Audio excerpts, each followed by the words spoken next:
Shaun, thank you so much for joining us. As we start, can you maybe talk a little bit about your current role in the company? Sure. First off, thanks for having me.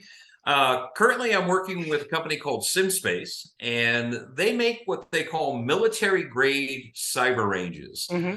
So think of this as a metaverse for military training and validation of technologies and processes.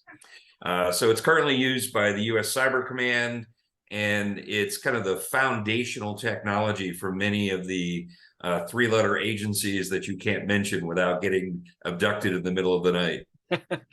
I hear you, but does it have a corporate application as well? Yeah. We have a number of Fortune 2000 level companies that use it, and then like many folks, we have a series of managed service providers and other folks that provide it to the market. Certainly. And what is in your purview? So right now, my role is sort of the outbound marketing side. So I have a technical, strategic thought leadership team, then classic demand gen, digital marketing, social media, ABM stuff, product marketing, channels, alliances, and other strategic partners. Awesome. And how big is your team? My team right now is about 12 folks. And so it sounds like you were covering a lot of ground, all those different areas that you mentioned. And how did you get into cybersecurity marketing? I know a lot of people kind of transition from technology to cyber. Some people start with something completely tangential. What was your path? I noticed you worked for quite a range of organizations, both in technology space, and I noticed a security scorecard in your resume. But how did all this start for you? So it actually all started with storage encryption. Most of my career prior to this was in the big box storage, cloud storage, enterprise type systems. As we started to support encrypted storage for data protection, that kind of led me into at the company I was working at the time called Emulex. They were predominantly a fiber channel storage networking company. Mm-hmm. We started to add Ethernet. Then people said, well, hey, you need to do security on Ethernet. So we acquired some Ethernet security companies and started working with Wireshark and sort of that network analysis side. And that just sort of slowly led me down the path of going into security. I see. I understand. Well, it seems cybersecurity in general as a field is exploding, both in terms of venture funding, at least up until now, but also in importance and attention from whether it's senior management, CEOs, or the board. I think no one wants to see their company's name and the headlines in their own light. So I think there's a lot more understanding and appreciation of its importance, and as a result, more and more professionals are looking to make a career, both on the tech side, but also on the marketing side.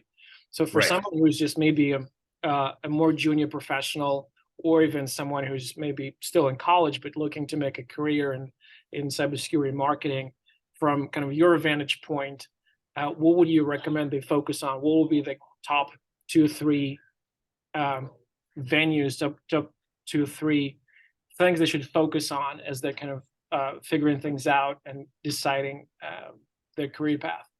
Sure. When you think about the transition for me personally between, I will say, classic enterprise IT and moving into security IT, there were three things that really stood out for me. Number one is you have to have an innate curiosity. You have to be fascinated by how security works. And the reason I say this is that when you look at security today, it is as much about the psychology as it is the technology.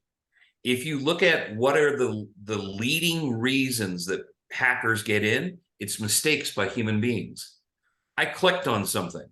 I didn't mean to, looked good, and you can never stop people from clicking on that file, no matter what you do, no matter how much training you do. So there's a psychology factor to it. Then there's also understanding the technology taxonomy that goes with it. It's a very, very complex market. And if you are not innately curious about that, you will not succeed in this business. And then the last part is understanding the mindset of the hacker. One of the biggest differences that struck me when I moved into this was how the perspective of the world changes when you work in security. You realize that any internal concepts you have about privacy, about data being protected, about your identity being hidden, they don't exist. And you have to get very comfortable with the fact that privacy no longer exists, and that the people who are in security are very mission driven. Even the black hats, most of them believe they're doing something for a greater purpose. They believe they're teaching you the error of your ways so you will make your security better. I mean, yes, there are the nation state actors. Yes, there are the criminals. But generally speaking, the original reason that people hack and get into things has to do with they actually believe they're helping society. Then, when you realize how limited your security and privacy really is, you start to see the world in a slightly jaundiced perspective. But it's a great industry to be in. It's one that certainly has longevity, and it's one in which people can find unique niches and be very successful. Certainly. Well, to your first point, I'll often hear you can buy the best technology, but you cannot upgrade the user. So it's certainly social engineering is one venue that it's yes, there is training. Yes, there is ways kind of to box the links. Yes, I know a lot of companies use software where they seed links, and then if employees click on it and say CHR for additional training, which is, I guess, get people to learn. But again, and I have been bit by that once or twice before. Yes. Right. I mean, it's amazing, and I think it's always a moving target. And people, and I've seen some of the examples of how AI is being leveraged to basically manipulate people to, and that's one thing that probably scares me the most. But from your perspective, do you think that's something that is there a solution that will address this, or is it always going to be kind of moving the edge a little bit further and getting people better, and getting people who do not have the cybersecurity mindset, getting them to acquire this mindset so they're aware of how information kind of moves through the network, how it's shared, and how important it is to, basic hygiene and with identity and access, password protection, things like this. Is it something? Do you think it's something that will be solved with technology at some point, or do you think it's going to be always a moving target and always just a matter of training and educating employees? I think it's going to be a moving target. I don't think that there is a single technology solution for that. I also think it changes via generation. There are many things that I would say my generation is particularly concerned about related to data privacy and related to what is shared on social media and other forums that I don't see from new people that I'm working with coming into the market. So I think that the nature of what social engineering is going to change a great deal.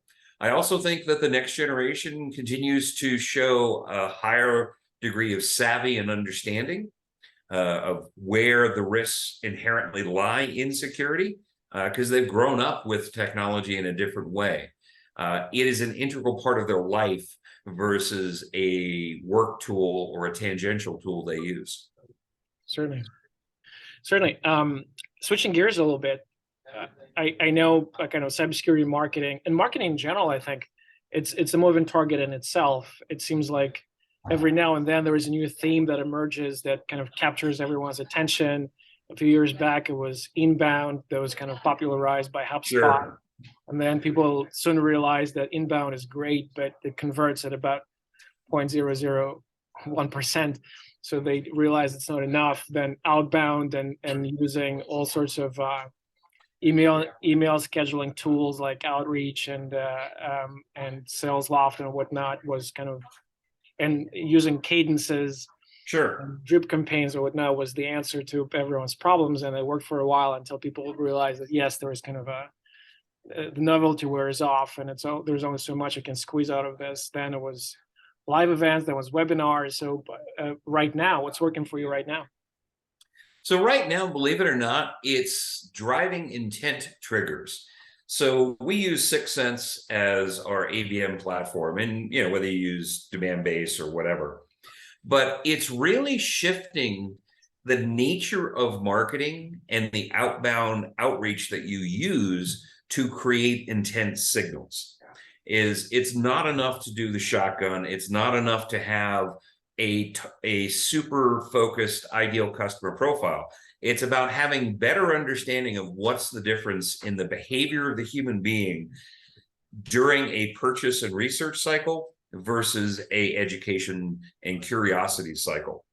And if there's one thing that we've changed, it's the type of marketing we create to specifically feed an intent engine with that type of analysis versus, I will say, the quality or the specific topics of the content. Can you give an example? I mean, intent data, is it someone going to the website and filling out a form, or downloading a white paper, or registering and attending a webinar? Is it something you would consider? Is that the equivalent of someone raising a hand and I'm interested, tell me more? Yeah, so when you look at folks like TechTarget, who you can give a profile to, and you can say, okay, if they have downloaded something related to a competitor, if they have downloaded something to a specific topic, we find that there are some very, very strong correlations across 2 or 3 different topics that have led us to much higher conversion rates. And by conversion rates, we mean people willing to take a demo and talk to a sales rep. Right. Of course. But what we have found is that there are topics that are not our product line, that are not our specific value proposition. But if we know that they are looking at 3 or 4 of these other topics, we've seen a much higher correlation of people who take demos. So it's understanding that and then adjusting the message. One of the biggest things that I think people struggle with in cybersecurity is they think, if I do X, I must own the keyword for X. You're a tool. Right. Having the world's best hammer is wonderful, but if they're not in the middle of a carpentry project, it doesn't matter. Now, also, if they start searching, how do I frame a house? Then it makes a lot of sense to talk about the world's best hammer. Exactly. People are searching for problems and solution to problems, not necessarily a tool that addresses that problem. It's like I need a hole in the wall. A hammer just happens to be a way to get there, but it's not what I'm not after the tool. I'm after the outcome. I'm after the result. It's very interesting. So I think it's obviously it kind of focusing on people who are downstream in their customer journey, who are more vendor selection or evaluation stage of the customer journey. It's certainly very productive because you talk to people who, when dropped to the sales funnel, the sales cycle should be fairly short. But I think a lot of people that we talk to, they find that happens to be a fairly finite portion of the total addressable market. 5%, 10%, maybe 15%, where the rest of the market, they may have a need, but they're just busy putting out other fires. So that's why they're not downloading white papers, they're not attending webinars. So, and that's where kind of the pure, not lead generation, but demand generation kind of is taking place. It's not as quickly translatable to quantifiable sales pipeline, but it's a much bigger pool of potentially high value clients who are more upstream in their journey. And it's separate, I guess, a separate program, a separate intent. How do you address those? How do you address people who, by their title, by their company, by their organization, kind of fit your ideal customer profile, but who are not quite there yet? You know, I If at all, if at all, maybe you're just only focusing on the ones who are ready to, somewhat ready to sign on the dotted line.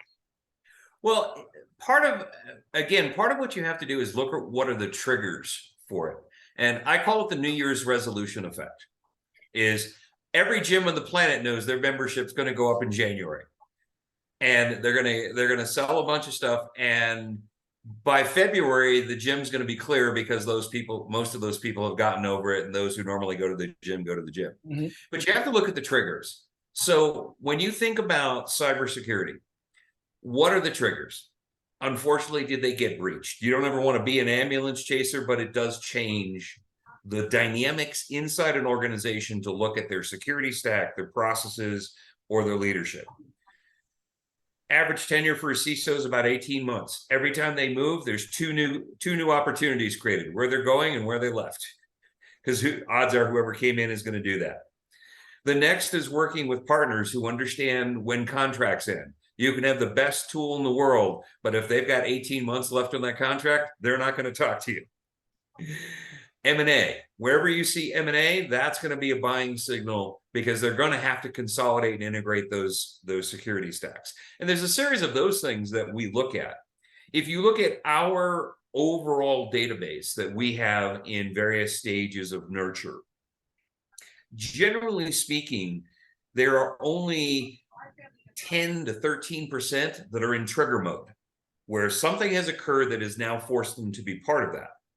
And you can look for those signals, you can be proactive in those signals, and that's what separates the quality of your pipeline from, I will say, the more traditional, contact scoring MQL model. I see.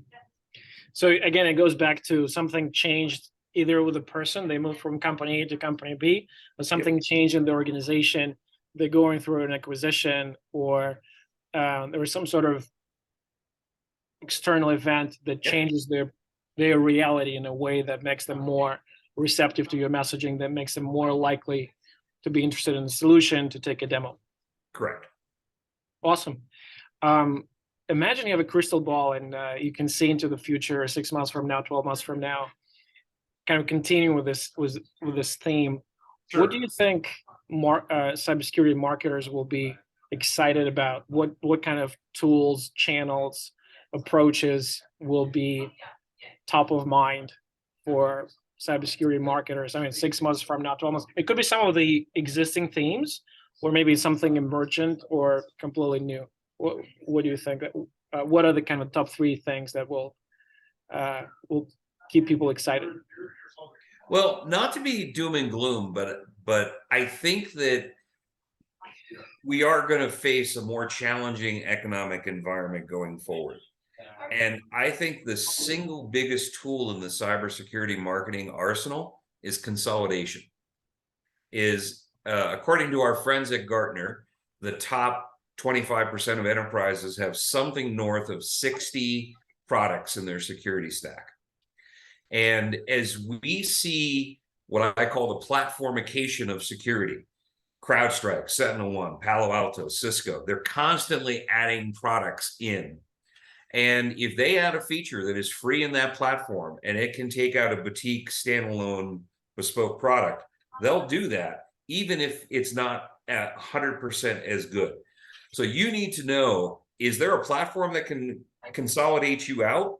And if you aren't, then how is your product consolidating out something else to help protect that budget? Because people are going to be really, really focused on that. I think the next biggest problem for cybersecurity marketers is to address the people issue. Pick your prognosticator. I'll use ISC squared. Their last number that they threw out is that there were 3.4 million cybersecurity jobs that there are not people either willing to take, qualified for, or applying for at the moment. And the more that you can help those CISOs address security requirements with fewer human beings, you're gonna win that battle. And the last one is you have to be willing to sell help, not fear. The last thing a CISO wants from anyone in cybersecurity marketing is to go, I know you got breached, and if you had bought our stuff, you would have been just fine. That is an absolute guarantee that you will never, ever sell to that account again. These guys, they're struggling. They've got way, way higher demands than they have resources, bandwidth, or tools to address. Mm-hmm. If you just tell them how you're going to help them, they will really, really appreciate it. And you can get to that trusted partnership level. I understand. And then, well, and it certainly makes sense. And I think it's what we're hearing as well as far as, well, ambulance chasing is probably as good of a term as any when Yep. you're reacting to something and use that as a trigger. Well, one, it's kind of too late, right? It's, and obviously to your point, prevention, it better take a vitamin than go into surgery. Yep. But it seems to your point, yes, there's consolidation on one side, but because the industry as a whole grows, at least up till now, I felt it's almost, there is a brand new cybersecurity company getting funded every other week with like tens of millions of dollars in funding, and as soon as they have product, it's another marketing team, another sales team, and their email and someone else's email takes the same amount of real estate in some CISO's inbox. So it's an increasingly noisy market despite the consolidation. Sure. And when you're offering help, what has worked for you in making sure your message is standing out? The biggest thing I've found is trying to sit down and say, what is a CISO's life like? What are their problems? And there's a number of great blogs, and I'll share those with you on email, that talk about the day-to-day life that CISOs go through and what their challenges are, the burnout they're dealing with, and those sorts of things. And the more you can get your head inside their psychology and understand those specific issues, then you're going to help them. So let me give you a couple of concrete examples. One of the biggest reasons that most CISOs don't invest in training is they go, well, this guy's going to leave in 6 months anyway. Mm-hmm. When you talk to people and you look at the survey data from ESG, and they do a joint one each year with ESG and ISSA, what's the number one thing that keeps cybersecurity people in place? Investing in training. Make me better for my job. But some CISOs go, well, I'm just training them to get the next higher paying job. Well, it's kind of an oxymoronic benefit. But if you invest in the training of those people, they will be more interested in staying, because ultimately the development of their skill set, they know, is the most important thing for them in their careers. And it makes them feel valued. It makes them feel like there is something different about how you're treating them than, the next cybersecurity factory shop is going to treat them. And that's what I mean by help. We can show you how to do that. We can show you ways in which we can stretch your budget, or if your budget's being cut, we can do this without you having to take on greater risk. So it's certainly very compelling. It's certainly very compelling. And to your point, I think if I'm a part of a team, if I see that the company is investing in me, because everyone wants to have a career, right? So they want to see an arc that's sloping upwards, not flat, right? So if I see that the company is interested in me enough to invest in my training, and then there's future and there's growth, I'll be more inclined. There's a switching cost, right? So yes, I'm gonna get 10% more, 20% more in terms of salary, but there are certain risks into relocating, into moving, et cetera, et cetera. So investing and the future of employees, obviously it makes a lot of sense, especially given the overall shortage. Shaun, I know we're coming up on time. This was very interesting. Where can people find you? Are you on LinkedIn, Twitter? Yeah, so what's the best way to reach out? LinkedIn's pretty straightforward. On Twitter, you will find me under the phrase or under the handle @Singulus, and that is CINGULUS. One of my other hobbies, so I started my Twitter account before I realized it was going to be a business tool, is I'm part of a Roman Legion reenactment group. Oh, wow. My Roman Legion name is Singulus Maximus Tacitus. Wow, And interesting. Singulus is Latin for girth of the earth. So as you may have gathered from my video, I'm not the tiniest person. It's amazing. I would love to. I'll definitely check it out.